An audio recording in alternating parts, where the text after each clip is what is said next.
बिहार में अब घर बनाना और गाड़ी चलाना होगा भारी। सम्राट सरकार वसूलने जा रही है 16,500 करोड़ रुपए। नमस्कार, आप देख रहे हैं स्टार टीवी बिहार। मैं हूं आपके साथ अपराजिता से। अगर आप बिहार में अपने सपनों का छोटा सा महल बनाने की सोच रहे हैं या फिर अपनी गाड़ी लेकर बिहार के स्टेट हाईवे पर फर्राटा भरने का प्लान बना रहे हैं तो जरा रुकिए और इस खबर को गौर से सुनिए, क्योंकि आपकी जेब पर अब एक बहुत बड़ा बोझ पड़ने वाला है। बिहार की सम्राट सरकार ने अपने सरकारी खजाने को फिर से लबालब भरने के लिए एक बहुत बड़ा मास्टर प्लान तैयार कर लिया है, जिसके तहत बिहार की आम जनता से करीब 16,500 करोड़ रुपए वसूलने की तैयारी की जा रही है।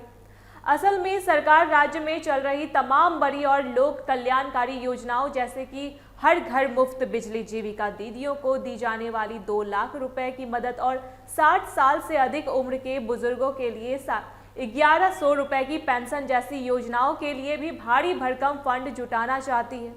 और इसी के चक्कर में अब बालू से लेकर जमीन की रजिस्ट्री तक और सड़क पर चलने से लेकर गिट्टी तक सब कुछ बहुत ज़्यादा महंगा होने जा रहा है। यानी अब आपकी सहूलियत के बदले आपकी जेब से ही पैसे निकाले जाएंगे।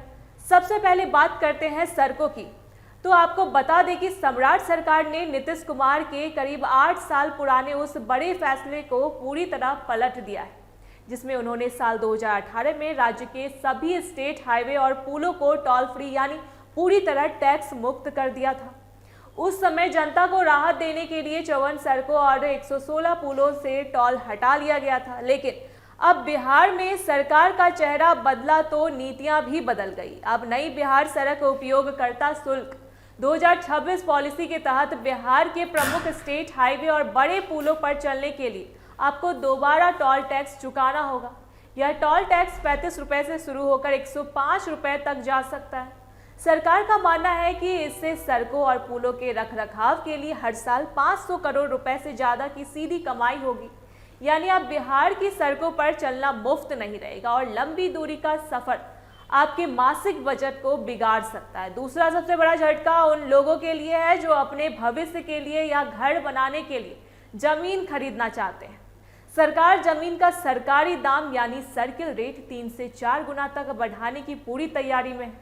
आपको जानकर हैरानी होगी कि ग्रामीण इलाकों में साल 2013 के बाद से और शहरी क्षेत्रों में 2016 के बाद से जमीन के सर्किल रेट में कोई बढ़ोतरी नहीं की गई थी, जबकि इस बीच मार्केट में जमीन की कीमतें आसमान छूने लगी थी।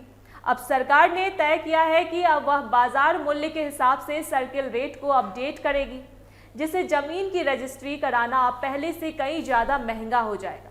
सरकार ने इस साल सिर्फ रजिस्ट्री और स्टाम्प ड्यूटी के जरिए 11,000 करोड़ रुपए जुटाने का लक्ष्य रखा है। इसका सीधा असर यह होगा कि जो जमीन पहले कागजों पर सस्ती दिखती थी, अब उसकी सरकारी कीमत और उस पर लगने वाली कोर्ट फीस कई गुना बढ़ जाएगी, जिससे एक आम बिहारी के लिए अपना खुद का प्लॉट खरीदना अब एक दूर का सपना जैसा लगने लगेगा।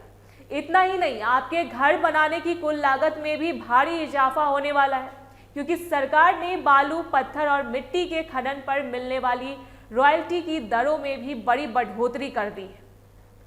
पत्थर की रॉयल्टी दर जो पहले 60 रुपए हुआ करती थी, उसे बढ़ाकर अब 85 रुपए प्रति 500 घन मीटर कर दिया गया है।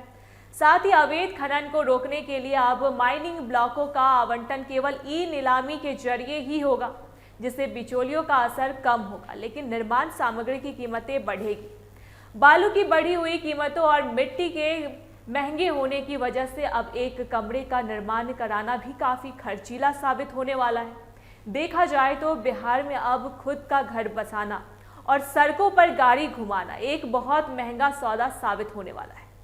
सम्राट सरकार का यह फैसला एक तरफ जो राज्य के विकास और सरकारी योजनाओं को रफ्तार देने के लिए जरूरी बताया जा रहा है, लेकिन दूसरी तरफ यह आम बिहारी की गाढ़ी कमाई और उसकी छोटी छोटी बचत पर सीधा प्रहार करने जैसा है।